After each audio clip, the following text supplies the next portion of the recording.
Le gouvernement français, après avoir demandé l'armistice, connaît maintenant les conditions dictées par l'ennemi. Il résulte de ces conditions que les forces françaises de terre, de mer et de l'air seraient entièrement démobilisées, que nos armes seraient livrées, que le territoire français serait totalement occupé et que le gouvernement français tomberait sous la dépendance de l'Allemagne et de l'Italie. On peut donc dire que cet armistice serait non seulement une capitulation, mais encore un asservissement. Or, beaucoup de Français n'acceptent pas la capitulation ni la servitude pour des raisons qui s'appellent l'honneur, le bon sens, l'intérêt supérieur de la patrie. Je dis l'honneur, car la France s'est engagée à ne déposer les armes que d'accord avec ses alliés.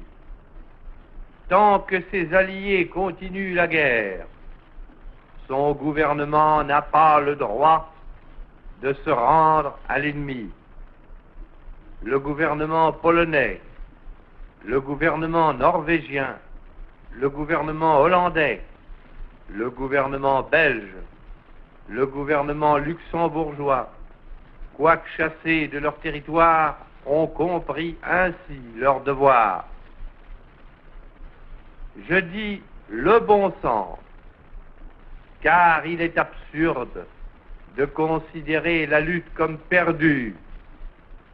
Oui, nous avons subi une grande défaite, un système militaire mauvais, les fautes commises dans la conduite des opérations, l'esprit d'abandon du gouvernement pendant ces derniers combats nous ont fait perdre la bataille de France. Mais il nous reste un vaste empire, une flotte intacte, beaucoup d'or. Il nous reste des alliés dont les ressources sont immenses et qui dominent les mers.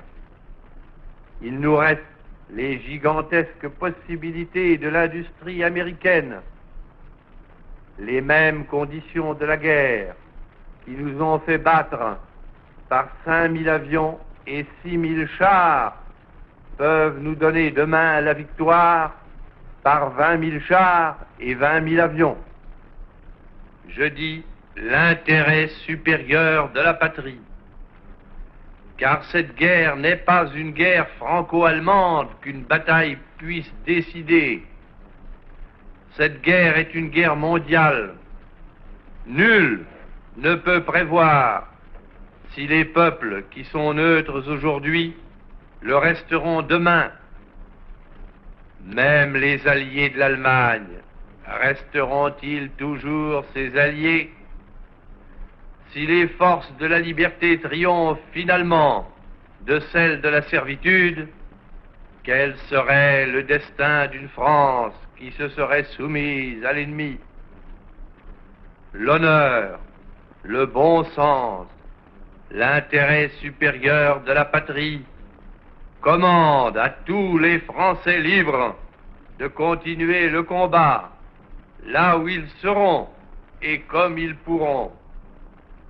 Il est par conséquent nécessaire de grouper partout où cela se peut une force française aussi grande que possible. Tout ce qui peut être réuni en fait d'éléments militaires français et de capacités françaises de production d'armement doit être organisé partout où il y en a.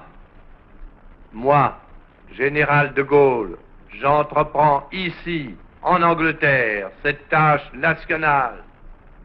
J'invite tous les militaires français des armées de terre, de mer et de l'air. J'invite les ingénieurs et les ouvriers français spécialistes de l'armement qui se trouvent en territoire britannique ou qui pourraient y parvenir à se réunir à moi. J'invite les chefs, les soldats, les marins, les aviateurs des forces françaises de terre, de mer, de l'air, où qu'ils se trouvent actuellement, à se mettre en rapport avec moi. J'invite tous les Français qui veulent rester libres à m'écouter et à me suivre. Vive la France, libre, dans l'honneur et dans l'indépendance.